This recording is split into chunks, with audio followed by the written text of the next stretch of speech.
Making high quality contacts is a crucial part of your job search. Compliant company insiders who become a valuable part of your network will help, advise and guide you in ways that will astonish you. But you have to cultivate them properly in order for this happy situation to occur. The first challenge you face is to successfully touch base with these people before any privileged conversations can take place. The best and most reliable way of meeting inside contacts is to be personally introduced to them by a known connection. But how do you go about doing this? That's the subject of today's job search tutorial. This is day 26 of the 40-day job search.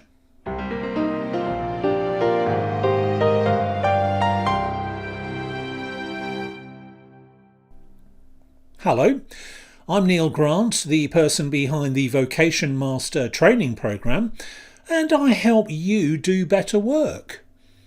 If you're looking for an employed position with a private sector organisation, you've come to the right place, because I'm going to show you how to transform your professional future by taking complete control of your next job search. Everything you get in this tutorial series is taken from my complete job search masterclass. You'll find syllabus and enrolment details for that at my website, where you can also take advantage of my free Job Interview Secrets video course. You get 3 hours of information, advice and action plans that go directly to the heart of my job interview strategy. I used to charge $99 for this short course, but I'm now making it available to you without any charge whatsoever, to say thanks for showing interest in what I do and as an insight into how I work. If you want to nail any kind of job interview, you can't afford to miss out on this unique material. Just go to vocationmaster.com for free and immediate access. If you enjoy this video, please like and subscribe and consider sharing it with other job searchers in your network. Thank you. I really appreciate your help in supporting my channel. Alright, with those messages out of the way, here's today's tutorial. Getting in front of knowledgeable people who are indiscreet or generous enough to share high quality information about the inner workings of the organisation they work for, and that you're considering as a potential employment target, is what this week's tutorials are all about. Those are the ones numbered 25 through 28.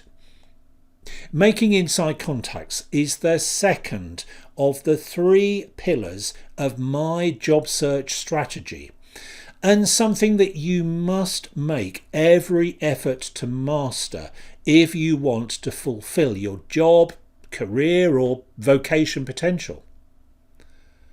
These insiders, provided that you handle them properly, are usually in a position to give you invaluable information about the problems and challenges that their employer is most concerned about. And trust me, every company has all sorts of issues that are causing them headaches, even if they don't perceive them as such.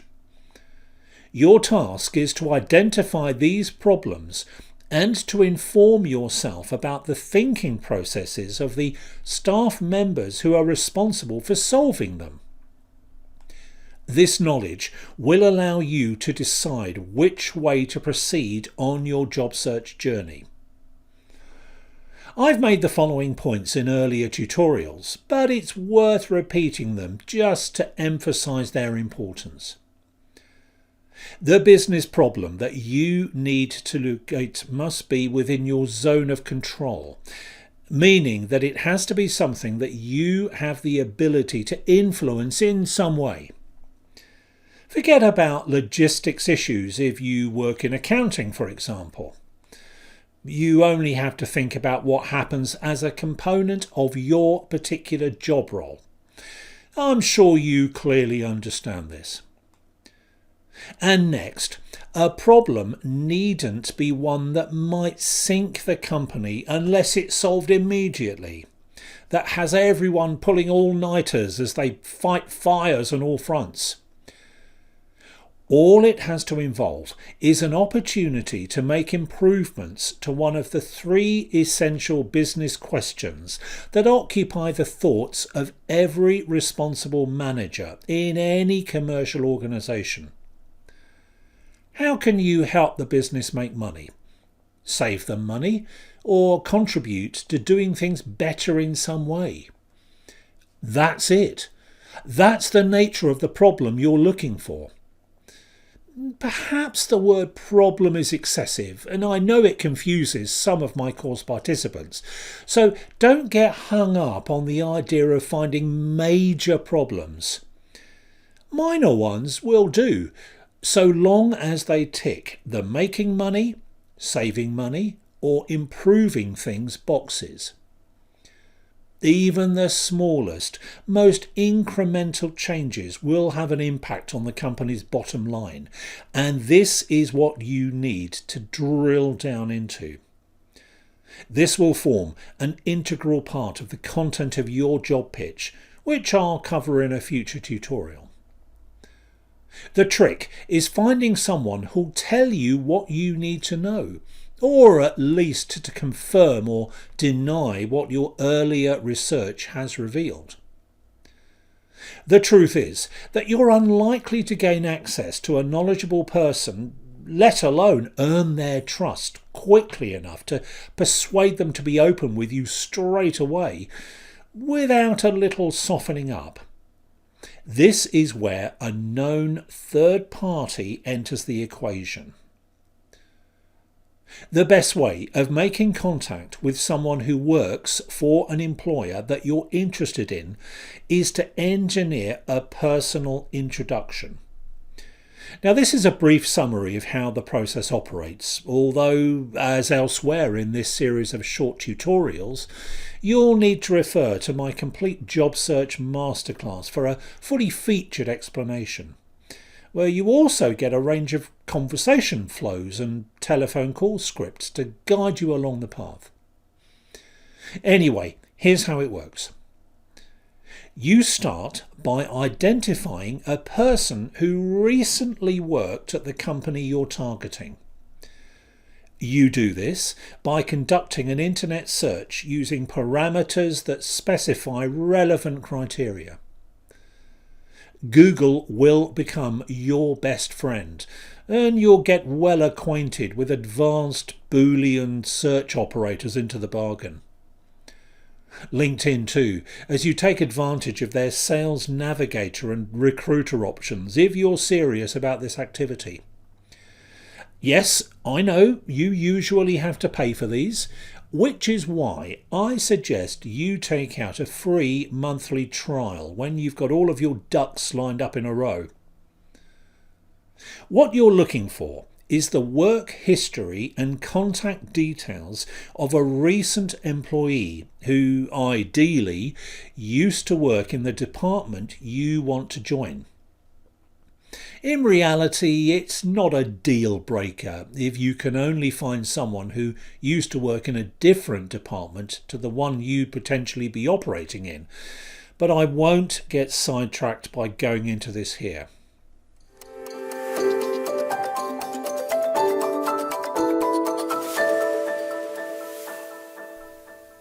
Identifying this person is easier said than done.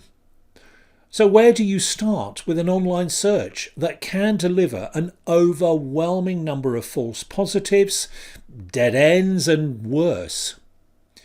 Think about the challenge of finding a needle in a haystack. However, I've devised a relatively simple way of completing this task, albeit with a lot of help from a genius friend of mine who works in IT, so I can't really take the credit for it if I'm entirely honest. So you get a search tool that cuts through the background noise of this kind of project, which comes as an inclusive part of my job search masterclass you'll be glad to hear. Run the search tool, and once you've got a name, you get in touch with them and explain what you're after. Again, I give you call scripts in my paid for training programs, but the essence of what you say is this.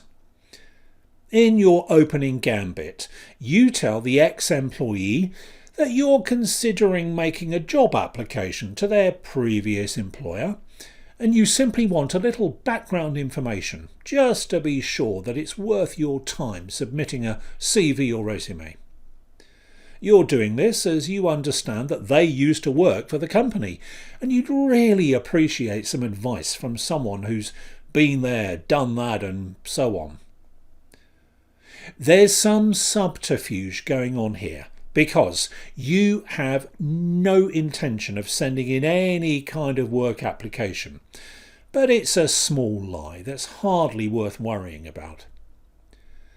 If the person bites, you suggest a brief meeting so as to pick their brains. How about you buy them coffee or lunch at a convenient location? When you're face to face, you can probe for the information about the issues you want to know about. My hit rate with this method is approaching 60%.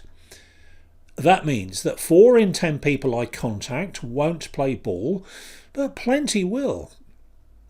The point of using outsiders as conduits is that these people are far more likely to divulge privileged information when they're not employees of a company, unless they've signed a non-disclosure agreement or they feel unusually loyal to a previous employer.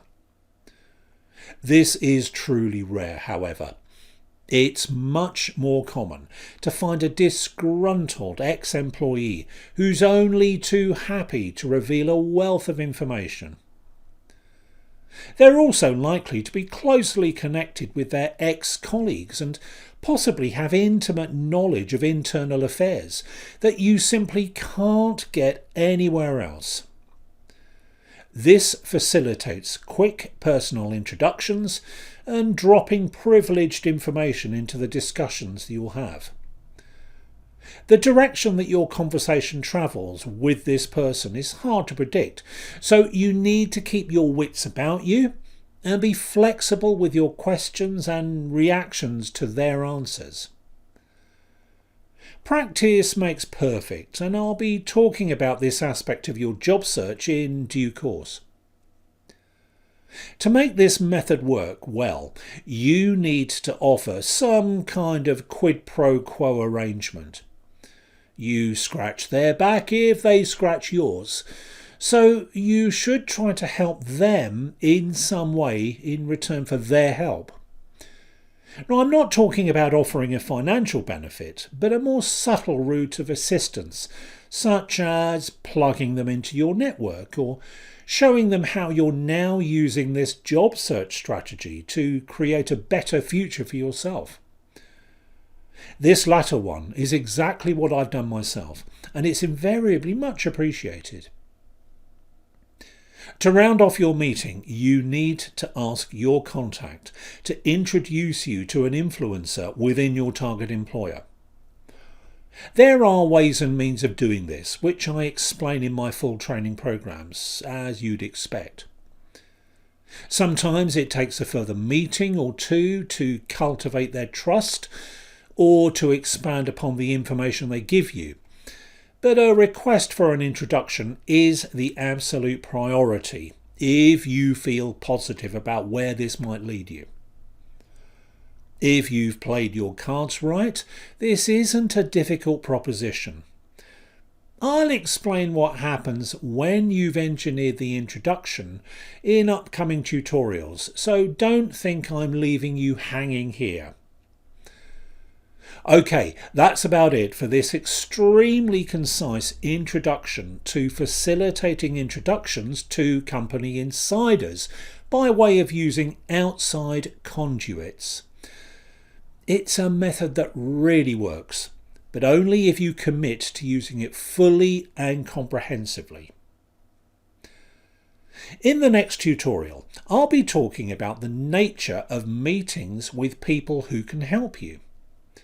These are the contacts who work inside your target employer and those who operate just outside it in certain circumstances. The best ones, whoever they are and wherever they might be, will help you by influencing others within their circles and serve as your advocates. You need to treat high-grade contacts on your team with extreme care by encouraging them to play the game for you. So join me next time when I consider what's involved with this. If you prefer to listen to training materials rather than watching or reading them, all of these job search tutorials are available in audio format. Search for the Vocation Cast wherever you get your podcasts.